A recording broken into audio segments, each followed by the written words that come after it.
그날 내 남편이 죽어가던 병원 복도엔 나 혼자였습니다. 아무도 없었어요. 시청해주신 여러분들, 행운이 대박 나시길 기원하며 구독과 좋아요 한 번씩 부탁드립니다. 여러분의 작은 행동이 제겐 큰 힘이 됩니다. 누구 하나 손을 잡아주는 사람도 어깨를 두드려주는 사람도 없었죠. 수술실 문 앞에서 하얀 불빛만 바라보다 나는 조용히 무너져 내렸습니다. 전화는 20번도 넘게 했습니다. 아들, 며느리 그 누구도 받지 않았어요. 잠깐만요. 회의 중이라 나중에 연락드릴게요. 딱 한 줄, 그 아이 며느리라는 사람한테 받은 답장이 전부였죠. 그 순간 나는 다시 그날을 떠올렸습니다. 내 남편 정혜수가 처음 쓰러졌던 아침, 소파에 앉아 말없이 TV를 보던 그 사람의 몸이 휘청 오른손으로 가슴을 움켜쥐던 순간, 여보 하고 외치며 달려갔지만 남편은 이미 의식이 희미해지고 있었어요. 119에 전화를 걸고 구급차에 실려 병원으로 달려왔습니다. 이 급박한 상황에 나는 너무도 당연히 아들과 며느리가 함께 와줄 거라 믿었습니다. 하지만 현실은 그렇지 않았어요. 그 아이들 단 한 사람도 이 복도에 나타나지 않았습니다. 나는 무너지는 가슴을 끌어안고 수술 동의서에 이름을 썼습니다. 의사가 말하더군요.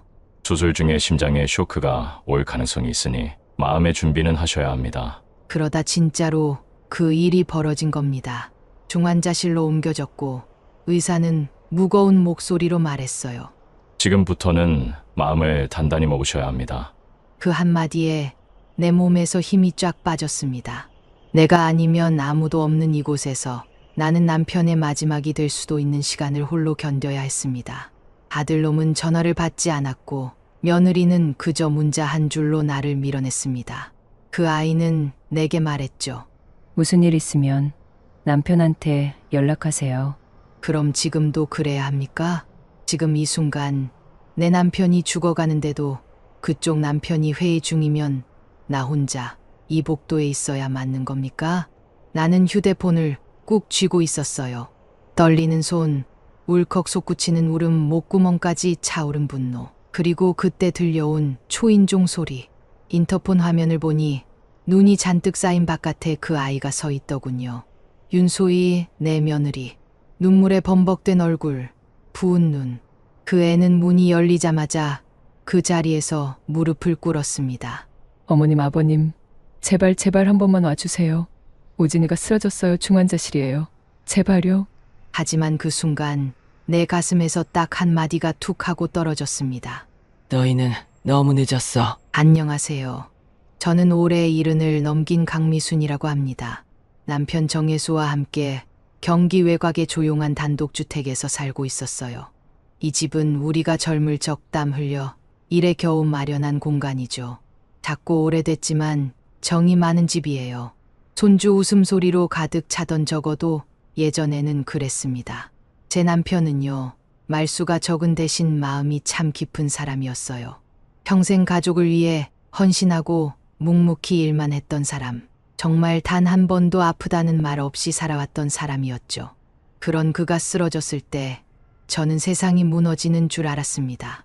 우리에게는 하나뿐인 아들이 있습니다. 정우진, 44. 어릴 때부터 뭐든 잘했던 아들이었고 늘 제 자랑이었죠. 대학 졸업 후 대기업에 들어가 결혼까지 하고 손주까지 안겨줬을 땐 정말 이제 살 만큼 살았다 싶은 마음이 들 정도였어요. 며느리 윤소희, 그 아이도 처음엔 참 예의 바르고 단정한 아이였죠. 말 한마디 한마디에 조심스러움이 묻어 있었고 우리 부부도 정을 많이 줬습니다. 하지만 사람 마음이라는 게 그렇더라고요. 조금씩 멀어지는 건 갑자기 오는 게 아니에요. 그저 아주 사소한 태도 하나에서 시작돼 점점 커져만 갔죠. 아들 부부와는 오래전부터 연락이 드물어졌습니다. 처음엔 바쁜가 보다 했어요. 회사 일에 치이고 아이 키우고 그럴 수 있지, 이해하려 했죠. 하지만 언젠가부터는 아이의 연락이 끊기더군요. 전화도 또 아무리 남편이 먼저 손 내밀어도 답은 없었습니다. 그래도 믿었어요. 진심은 언젠가 통할 거라고. 그래서 제가 남편을 업고 병원으로 달려오던 그날도 그 아이들은 올 거라고 믿었죠. 그 믿음이 무너졌을 때의 그 허무함. 그건 말로 설명할 수 없어요. 병원 복도에 멀뚱히 앉아있던 제 모습을 저는 지금도 잊을 수 없습니다. 하얀 벽, 차가운 의자, 사람들의 바삐 움직이는 그림자 사이에서 저는 그냥 투명 인간이 된 느낌이었어요. 그리고 그날 문 앞에 며느리가 무릎 꿇고 울며 말했죠. 우진이가 중환자실이에요. 이번엔 제발 가주세요. 하지만 저는 문득 제 남편이 수술실에 들어가던 그 순간을 떠올렸습니다. 혼자 남았던 그 순간을. 그 기억이 제 마음을 단단하게 얼려버렸습니다. 사실 우리 사이가 이렇게까지 멀어질 거라고는 꿈에도 몰랐어요. 처음 며느리가 우리 집에 들어왔을 땐 참 따뜻했어요. 주말이면 아들 부부가 손주 정하늘이를 데리고 우리 집에 찾아왔고 저는 그날이 기다려져서 하루 전부터 시장에 다녀오곤 했습니다. 우진이가 좋아하던 장어, 하늘이가 좋아하던 갈비찜, 그리고 소희가 입맛 없을까봐 해물 된장찌개까지. 냉장고는 늘 터질 듯 가득 찼고 그 아이들 얼굴에 웃음이 돌면 그걸로 하루가 참 고마웠습니다. 남편은 하늘이를 무릎에 앉히고 장난을 걸었고 저는 부엌에서 고소한 냄새 풍기며 아이들 노는 소리를 들었어요. 정말 그런 주말이면 나이 드는 것도 잊을 정도였죠. 그런데 언제부터였을까요? 소희가 부쩍 조용해졌습니다. 예전엔 오자마자 밝게 웃으며 어머님, 이거 드셔보세요. 하며 손에 간식을 쥐어주던 아이였는데 어느 날부터인가 말수가 줄었고 눈도 잘 마주치지 않았어요. 그래도 그럴 수 있지 생각했어요. 육아에 지쳤나, 회사 일이 많았나, 그렇게 넘겼죠. 하지만 그 이상한 기류는 주말 모임에도 영향을 주기 시작했습니다. 갑자기 하늘이가 안 온다는 날이 많아졌고 한 달에 한 번 오던 아이들이 두 달에 한 번. 그러다 연락도 없이 몇 달씩 모습을 감추는 일도 생겼어요. 처음엔 걱정됐습니다. 무슨 일 있나 싶어 전화를 걸었죠. 하지만 며느리는 받지 않았어요. 몇 번이나 걸어도 무응답. 답답한 마음에 남편이 우진이에게 전화를 했지만 돌아온 말은 늘 같았죠. 엄마, 아빠 요즘 회사가 너무 바빠서. 그래요. 조금만 이해해 주세요. 저는 이해했어요. 아직도 이해하고 싶었습니다. 하지만 점점 더 깊어지는 거리감에 어느 순간 제 손에서 전화기조차 멀어지더군요. 전화기가 울리지 않던 그 적막한 오후들. 밥을 하다 말고 손이 멈추고 TV를 켰지만 아무것도 보이지 않던 밤들. 그때 저는 알았습니다. 우리 가족의 온도가 서서히 식어가고 있다는 걸요. 사람 마음이 참 묘하지요. 겉으로는 괜찮다, 아무렇지 않다 해도 한 번 생긴 서운함은 조용히 쌓이고 또 쌓이다가 언젠가 마음 한가운데 큰 응어리가 되어 버리더라고요. 그날도 그랬습니다. 남편 정혜수가 소희에게 간단한 부탁이 있어 전화를 걸었는데 한참을 기다려도 받지를 않더라고요. 바쁘겠지 뭐. 하며 넘기려 했지만 그날따라 남편 얼굴이 참 씁쓸해 보였어요. 아무리 바빠도 어른 전화는 한 번쯤 받는 게 예의 아니겠나. 그 말에 저도 모르게 가슴이 먹먹해졌습니다. 사실 나도 같은 마음이었거든요. 그 아이가 우리를 멀리하는 걸 모를 수가 없었어요. 며칠 뒤 저는 직접 소희에게 전화를 걸었습니다. 용기 내어 묻고 싶었어요. 무슨 일 있는지, 우리가 뭘 잘못한 건지. 신호가 몇 번 울리고 나서야 전화가 연결됐습니다. 기다렸다는 듯 튀어나온 말. 어머님, 무슨 일이세요? 바쁘다니까요. 이런 건 우진한테 말씀하시라니까요. 그 목소리, 그 말투. 전화를 끊고 나서도 한동안 멍하니 서 있었어요. 내가 방금 들은 말이 정말 그 아이 입에서 나온 게 맞는지 믿을 수 없었죠. 그날 이후 소희는 더 이상 제 전화를 받지 않았습니다. 우진이도 소희가 요즘 예민해서. 라며 돌려 말할 뿐이었죠. 아들까지 그런 식이니 우리는 자연히 뒤로 밀려나는 존재가 되어버렸습니다. 명절에도 생일에도 예전처럼 다 같이 둘러앉아 웃고 떠드는 일은 더 이상 없었어요. 냉장고는 텅 비었고 부엌은 조용해졌습니다. 남편과 저는 늘 같은 자리, 같은 식탁에 마주 앉았지만 그 자리엔 예전의 웃음소리가 사라져 버렸죠. 그리고 저는 슬슬 느끼기 시작했습니다. 이 관계는 이미 금이 가기 시작했다는 것을. 그날 아침도 여느 날과 다르지 않았습니다. 남편은 새벽같이 일어나 텃밭에 나가고 저는 부엌에서 장을 봐야 할 목록을 적고 있었죠. 해가 들기 시작한 부엌 창문을 바라보며 저는 마음속으로 중얼거렸습니다. 하늘이랑 다시 얼굴 볼 수 있으려나? 이번 설에는 혹시나. 그렇게 아침 준비를 마치고 남편을 부르려 했는데 현관 앞에서 이상한 소리가 들렸어요. 여보. 달려나가 보니 남편이 텃밭 쪽 돌계단에서 오른손으로 가슴을 움켜쥐고 휘청거리며 저를 바라보더군요. 얼굴은 창백했고 이마에는 식은 땀이 송글송글 맺혀 있었어요. 여보, 왜 그래? 정혜수 씨, 정신 차려봐요. 그 짧은 순간 제 심장은 내려앉았습니다. 남편이 저렇게까지 된 건 처음이었어요. 떨리는 손으로 119에 전화를 걸고 남편 손을 꼭 잡고 부르짖었습니다. 제발 버티세요. 곧 구급차 올 거예요. 응급차가 오기까지 그 10분이 마치 1시간처럼 느껴졌습니다. 남편의 의식은 점점 흐려졌고 저는 울며 애원했습니다. 여보, 우리 아직 하늘이 졸업식도 못 봤잖아. 가지 마요. 나랑 약속했잖아. 구급차 안에서 의료진은 산소 마스크를 씌우며 말을 이었죠. 혈압이 많이 떨어졌어요. 심근경색 의심됩니다.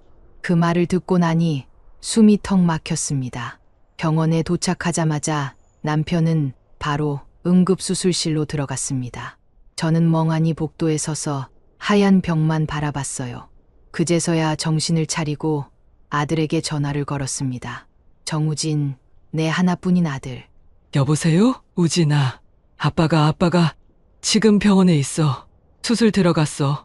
하지만 돌아온 대답은 단호했습니다. 엄마, 지금 회의 중이에요. 진짜 중요한 자리예요. 5분만 있다가 다시 전화할게요. 또 그날 그 아이는 다시 전화를 걸지 않았습니다.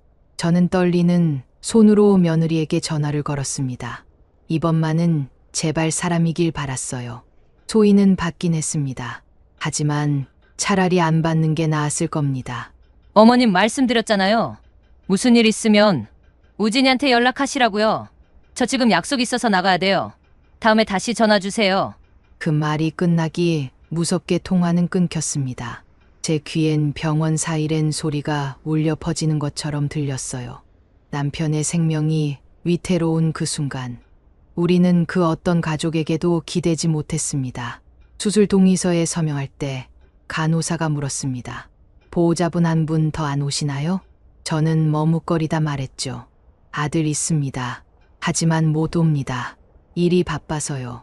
그 말을 뱉는 제 목소리가 얼마나 비참했는지 아직도 귓가에 남아 있습니다. 남편은 그렇게 수술실로 들어갔고 저는 중환자실 앞에 앉아 수술 중이라는 붉은 글씨만 멍하니 바라봤습니다. 문득 손을 떨며 또다시 아들에게 전화를 걸었죠. 부재 중 1통, 2통, 3통. 그날 하루 총 27통을 남겼습니다. 그리고는 아무 일도 일어나지 않았습니다. 수술실 문이 열리고 남편이 실려 나왔습니다. 하지만 제가 아는 그 사람의 모습은 그 어디에도 없었어요. 온몸에 기계가 붙고 산소 마스크를 쓴 채 누워있는 남편을 보는 순간 저는 가슴이 찢어지는 듯한 고통을 느꼈습니다. 의사는 차분하게 말했죠. 수술은 마쳤습니다만 심장에 무리가 와서 쇼크가 왔습니다. 지금은 의식이 없고 중환자실로 옮겨 경과를 지켜봐야 합니다. 상태는 위중합니다. 마음의 준비를 해주셔야 합니다. 마음의 준비. 그 말이 뭐 그리 어렵게 들릴까요? 하지만 그날 저는 그 준비 따위는 하지 못했습니다. 마음의 준비란 사랑하는 사람을 떠나보낼 수 있다고 스스로 납득하는 일 아닐까요? 중환자실 앞 의자에 앉아있던 제 손엔 더 이상 울리지 않는 핸드폰이 쥐어져 있었어요. 화면엔 아들 이름 옆에 부재 중 27통이라는 숫자만 남았고 그 숫자가 제 마음을 하나씩 파먹는 것 같았죠.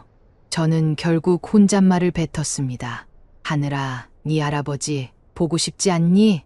네 아빠는 네 엄마는 왜 이렇게까지 잔인한 거니? 시간은 흐르고 있었지만 제겐 정지된 듯 했습니다. 복도를 지나가는 간호사의 발소리, 가득 끌리는 소리, 누군가의 울음, 모든 것이 배경음처럼 들렸어요. 그저 남편만 보고 싶었고 그가 깨어나길 기도하며 두 손을 꼭 잡고 있었습니다. 그리고 참을 수 없는 마음에 저는 마지막 희망을 걸고 다시 며느리에게 전화를 걸었습니다. 이제는 자존심이고 뭐고 다 내려놓고 사람으로서의 최소한만이라도 지켜주길 바랐어요. 신호가 2번 울리고 며느리 윤소희가 받았습니다. 이번엔 배경이 조용했어요. 제 목소리는 울음과 분노가 엉겨 있었습니다. 소희야, 정우진 아버지가 지금 중환자실에 있어. 수술 끝나고 쇼크가 와서 아무 말도 못해. 제발 네 남편한테 연락 좀 해라. 이들 이럴 순 없잖니? 숨을 들이마시는 소리가 전화기 너머로 들렸습니다.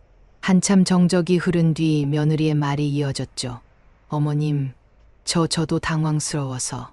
우진이 지금 회의 중인데 어떡하죠? 그 순간 제 머릿속에서 무언가 툭 하고 끊어지는 소리가 들렸습니다. 분노도 아니고 실망도 아니고 그건 그냥 완전한 절망이었어요. 너희는 정말 이게 가족이냐? 내 남편이 죽어가는데 지금 그따위 말이 나와. 너 같은 아이를 며느리로 맞은 내가 죄인이다. 제 목소리가 복도에 울려 퍼졌습니다. 지나가던 사람들이 돌아봤지만 저는 신경 쓸 여유조차 없었어요. 그날 이후로 저는 눈물을 멈출 수 없었습니다. 밤이 되어도 눈은 감기지 않았고 새벽이 되어도 마음은 식지 않았어요. 남편 곁을 지키며 중환자실 유리창 너머로 그를 바라보는 것. 그게 제가 할 수 있는 유일한 일이었습니다. 그리고 그 순간 제 안에 있던 가족이라는 단어는 서서히 꺼져가는 촛불처럼 사라지고 있었습니다. 며칠이 흘렀습니다. 날짜 개념도 시간 감각도 잃은 채 병원 복도에 앉아 있었죠. 그런 제 옆에서 남편은 여전히 기계음 속에 누워 있었습니다. 의사는 하루에 2번 간단히 설명만 하고 사라졌고 간호사는 지켜보는 수밖에 없다는 말만 되풀이했죠. 그날 새벽 수술 후 처음으로 남편이 눈을 떴습니다. 그렇게 미약하게 입술이 움직였고 그 모습을 본 순간 제 심장은 쿵 내려앉았습니다. 여보, 나 여기 있어. 눈 떴어요. 간호사님, 손을 잡은 그 짧은 순간 세상에서 가장 따뜻한 체온이 손끝에 느껴졌습니다. 의사는 말했습니다. 기적입니다. 아직 경과는 봐야겠지만 고비는 넘겼습니다. 저는 그 말을 듣고 비로소 병실 밖으로 고개를 들 수 있었습니다. 하지만 이상하더군요. 남편이 살아났는데 왜 제 마음은 조금도 기쁘지 않았을까요? 그날 저녁 병실로 정우진과 윤소희가 나타났습니다. 우진이는 눈이 충혈돼 있었고 소희는 말도 못할 얼굴로 울고 있었죠. 엄마, 아빠는 괜찮으신 거예요? 왜 연락 안 받으셨어요? 저는 아무 말 없이 침대 곁에 앉아 남편의 손을 잡고 있었습니다. 그들이 들어왔을 때도, 그들이 우는 소리를 냈을 때도 그저 고개만 돌렸습니다. 정우진이 제 앞에 무릎을 꿇었습니다. 엄마, 죄송해요. 정말 몰랐어요. 전화도 못 받고 소희가 말해준 것도 너무 늦었고 정말 저희가 죽을 죄를 지었어요. 윤소희도 옆에서 울며 말했습니다. 어머님, 죄송해요. 정말 잘못했어요. 그땐 너무 무심했고 저 이기적이었어요. 그들의 눈물, 그들의 사죄. 하지만 저는 그걸 느끼지 못했습니다. 그들의 말 한마디가, 그들의 눈물 한 방울이 제게 닿지 않았습니다. 이미 제 마음은 그들이 멀어져 간 그 시간만큼이나 깊게, 멀리, 차갑게 닫혀 있었던 겁니다. 그 순간 저는 깨달았습니다. 용서라는 건 지금처럼 울고불고 하는 장면이 아니라 그 전에 아플 때, 무너질 때 곁에 있어주는 것이라고. 지금 와서 무릎 꿇는 건 그저 죄책감의 방언이지 진짜 사랑은 아니었습니다. 남편은 점점 회복됐습니다. 입맛이 돌아왔고 간단한 대화도 나눌 수 있게 되었어요. 하지만 그가 눈을 뜨고 가장 먼저 찾은 건 아들도 며느리도 아닌 제 손이었습니다. 여보, 나 살았네. 그 말에 저는 고개를 끄덕이며 손을 감쌌습니다. 살아서 와줘서 고마워요. 그 말 한마디에 내 안에 눌러있던 감정이 왈칵 쏟아지려 했지만 나는 꾹 참았습니다. 지금 내가 울면 그 아이들이 그걸 핑계 삼아 다시 우리의 가족이라 우길까 봐요. 며칠 뒤 병실은 일반 병실로 옮겨졌습니다. 정우진과 윤소희는 병간호를 하겠다고 나섰고 보온병이며 옷가지며 과일이며 잔뜩 끌고 왔죠. 하지만 남편은 그들에게 고맙다는 말조차 하지 않았고 저 역시 차갑게 굴었습니다. 그 과일 냉장고에 넣으라 그래요. 썩기 전에. 소희는 조심스레 다가와 말했습니다. 어머님, 이거 드셔보세요. 아버님 좋아하시던. 하지만 나는 그녀의 손에서 도시락을 받지 않았습니다. 됐어요. 입맛 없어요. 그 말에 그녀는 눈을 떨구고 한 발 물러났습니다. 정우진은 옆에서 제 눈치를 살피며 말했죠. 엄마 진짜 미안해요. 아빠 그렇게 될 줄 몰랐어요. 회의가 정말 중요한 날이었고 내가 너무. 저는 그의 말을 끊었습니다. 넌 아들로서 중요한 날엔 항상 바쁘지. 아버지 수술 날도 내가 혼자 동의서 쓰는 날도 참 성실하더라. 그 말에 우진의 얼굴이 하얗게 질렸습니다. 하지만 아무 말도 못하고 고개만 숙였죠. 그날 이후로 병실 안엔 늘 침묵이 흘렀습니다. 남편은 신문을 보며 침대에 누워 있었고 저는 창밖만 바라봤습니다. 정우진과 윤소희는 점점 말을 아끼게 되었고 우리는 한 지붕 아래 있어도 각자 다른 방향을 바라보는 사람들이 되어버렸죠. 퇴원 전날 밤 저는 병실 창문을 열고 하늘을 봤습니다. 별이 참 많았고 바람은 찼습니다. 그때 남편이 조용히 말했어요. 이젠 다 끝난 것 같지? 저는 작게 대답했습니다. 아니요. 이제부터 시작이에요. 우린 이 사람들 없이도 살아야 하니까요. 남편은 아무 말 없이 고개를 끄덕였습니다. 그 짧은 대화 속엔 우리 부부가 겪은 모든 아픔과 절망, 그리고 단념이 담겨 있었어요. 퇴원 날 아침, 병실엔 이른 햇살이 들이쳤습니다. 남편은 하얀 병원복을 정리하며 조용히 말했죠. 미순아, 오늘은 그냥 조용히 가자. 저는 고개만 끄덕였습니다. 아들 정우진은 이른 시간부터 나와 퇴원 수속을 밟았고 윤소희는 옷가지를 정리하며 말없이 병실을 오갔습니다. 그들의 표정에는 불안함과 조심스러움이 섞여 있었습니다. 뭔가를 말하고 싶지만 말할 수 없고 사과하고 싶지만 어떻게 해야 할지 모르는 사람들의 얼굴. 짐 정리가 끝나고 우리는 병원 로비에 섰습니다. 바닥의 대리석에 비친 우리 넷의 모습이 어쩌면 그 마지막 가족 사진 같다는 생각이 들었죠. 그 순간 저는 아들에게 조용히 말했습니다. 우진아. 그는 놀란 듯 저를 돌아봤습니다. 네, 엄마. 제 목소리는 낮았지만 그 누구보다 또렷하게 들렸을 겁니다. 이제 너는 내 아들이 아니다. 그 말에 로비 전체가 정지한 것처럼 느껴졌습니다. 소희는 입을 막고 숨을 들이마셨고 우진이는 멍한 표정으로 저를 바라보다가 얼굴이 하얗게 질려 바닥에 주저앉았습니다. 엄마, 무슨 말씀이세요? 저희가 잘못했어요. 정말 잘못했어요. 한 번만 용서해 주세요. 그는 제 바지가랑이를 붙잡고 울먹였습니다. 아버지 그렇게 아프신 줄 몰랐어요. 전화 못 받은 거 후회하고 또 후회해요. 소희도 그 옆에 무릎을 꿇었습니다. 어머님, 저희가 정말 죽을 죄를 지었어요. 다시는 안 그럴게요. 평생 속죄하며 살게요. 제발 다시 받아주세요. 그 순간 저는 남편을 돌아봤습니다. 남편은 조용히 제 팔을 잡았습니다. 그 손에 담긴 의미는 단 하나였습니다. 우리 선택 같이 하자. 나는 두 사람을 내려다봤습니다. 눈물 범벅이 된 그 얼굴들. 하지만 이상하게도 아무런 감정이 느껴지지 않았어요. 내 속은 이미 다 타버린 재 같았습니다. 울분도 슬픔도 미련도 더는 남아있지 않았습니다. 나는 단호하게 말했습니다. 시끄럽다. 목소리만 들어도 내 남편 혈압이 오르겠다. 그리고 등을 돌렸습니다. 남편과 나는 그렇게 병원을 나섰고 등 뒤에서 울부짖는 두 사람의 소리가 로비에 퍼졌습니다. 엄마, 엄마, 어머님 제발요, 제발요. 하지만 우리는 단 한 번도 뒤돌아보지 않았습니다. 그날 그 병원 문을 나서는 순간 우리 부부의 평생을 바쳐 쌓아 올렸던 가족이라는 성은 완전히 무너져 내렸습니다. 시간이 흘렀습니다. 당산이 변한다는 10년은 아니었지만 손주 하늘이가 콧물을 흘리며 달려와 안기던 그 아이에서 중학생이 되어 있다는 소식이 들려올 만큼의 세월은 흘렀죠. 하지만 그 시간 동안 우리 부부가 사는 이 집의 초인종은 단 한 번도 울리지 않았습니다. 정우진, 윤소희, 그 아이들은 다시는 우리 집 문턱을 넘지 않았습니다. 명절이 오면 대문 앞에 값비싼 선물 상자와 현금 봉투가 놓여 있었습니다.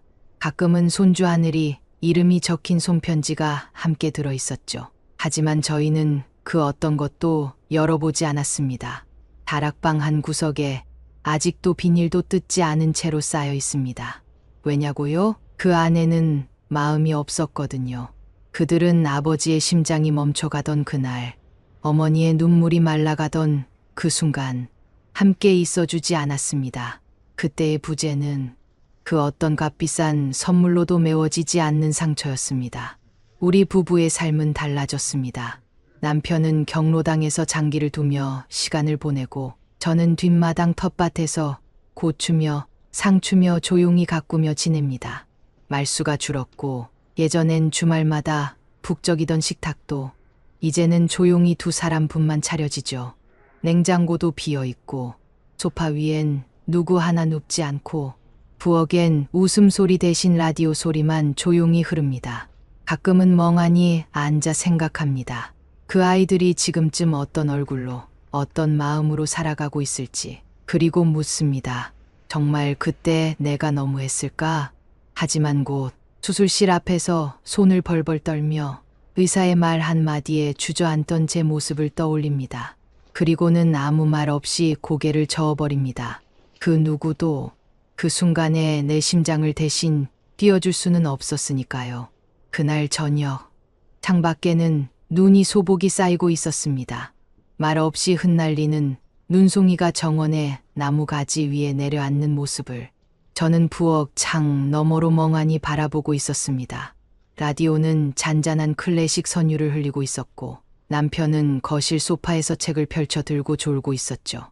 그런데 그 고요를 깨는 소리가 들렸습니다. 딩동. 초인종이 울렸습니다. 우리는 동시에 고개를 돌려 현관 쪽을 바라봤습니다. 이 시간, 이 날씨에 누가 올 리 없었습니다. 남편이 천천히 자리에서 일어나 인터폰 화면을 눌렀습니다. 그 화면 속에 보인 건 몇 년 전 병원 로비에 무릎 꿇고 울던 그 얼굴이었습니다. 윤소희. 그녀는 머리가 흐트러지고 눈가가 부어 있었으며 입술은 잔뜩 바르다만 립스틱 자국처럼 번져 있었어요. 하지만 그 어떤 모습보다 그녀의 눈빛이 저를 멈춰 세웠습니다. 절망을 넘어선 공포. 남편은 저를 돌아보며 물었습니다. 열까요? 저는 말없이 고개를 저었습니다. 그 순간 현관 너머에서 울음 섞인 목소리가 들려왔습니다. 어머님 저예요. 윤소희예요. 제발 문 좀 열어주세요. 우진이가 쓰러졌어요. 제 손에 들려있던 물수건이 스르르 바닥에 떨어졌습니다. 하지만 그럼에도 저는 움직이지 않았습니다. 제발요 아버님 어머님. 이제라도 얼굴 한 번만 봐주세요. 우진이가 중환자실이에요. 심장 수술. 의사 선생님이 마음의 준비하래요. 그녀의 목소리는 점점 떨렸고 결국 울음이 되어 쏟아졌습니다. 저희가 잘못했어요. 정말 잘못했어요. 제발 한 번만, 이번 한 번만. 우진이가 마지막으로 부모님 얼굴 보고 싶다고. 저는 그 자리에 서서 말없이 숨만 고르고 있었습니다. 내 가슴 속 어딘가가 그 울음에 순간적으로 흔들리는 것을 느끼긴 했습니다. 하지만 그것은 오래가지 않았습니다. 현관 밖에서는 아직도 울음 섞인 목소리가 들려오고 있었습니다. 윤소희는 무릎을 꿇은 채 문을 두드렸고 그 두드림 소리는 점점 떨리며 간절함을 더해갔습니다. 남편이 제 옆에 서서 조용히 말했습니다. 당신 괜찮겠어요? 저는 말없이 고개를 끄덕였습니다. 그리고 인터폰 화면을 꺼버렸습니다. 문이 닫히자 세상은 다시 조용해졌습니다. 밖에선 눈이 계속 내렸고 현관 앞 그 아이의 울음소리조차 이내 눈 속에 묻혀 사라지는 것 같았습니다. 그날 밤 저는 잠들지 못한 채 거실 창 앞에 앉아 있었습니다. 창문에 비친 제 얼굴은 낯설었습니다. 새하얀 머리칼, 깊게 패인 눈과 주름, 그 어떤 감정도 담기지 않은 텅 빈 눈동자. 그리고 저는 스스로에게 물었습니다. 나는 정말 괜찮은 어머니였을까? 하지만 곧 스스로 대답했습니다. 가족이란 사랑으로 이어지는 거지 피로 이어지는 게 아니었구나. 내가 원했던 건 누구보다 간절하게 지켜온 그 아이들과의 온기였습니다. 하지만 그들은 그 온기를 외면했고 나는 그 외면을 견디지 못하고 무너졌습니다. 용서하지 못한 게 아닙니다. 다시 믿을 수 없었기 때문입니다. 사랑은 기다림일 수 있지만 기다림이 반드시 사랑은 아니기에 그 아이들을 보내며 나는 남은 내 삶에서 그 흔적을 조금씩 지워나가기로 마음먹었습니다. 가끔은 생각합니다.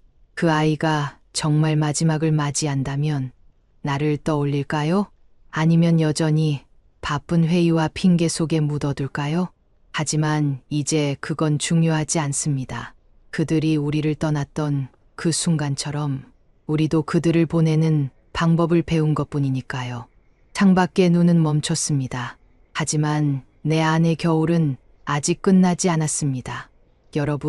여러분이라면 어떻게 하셨겠습니까?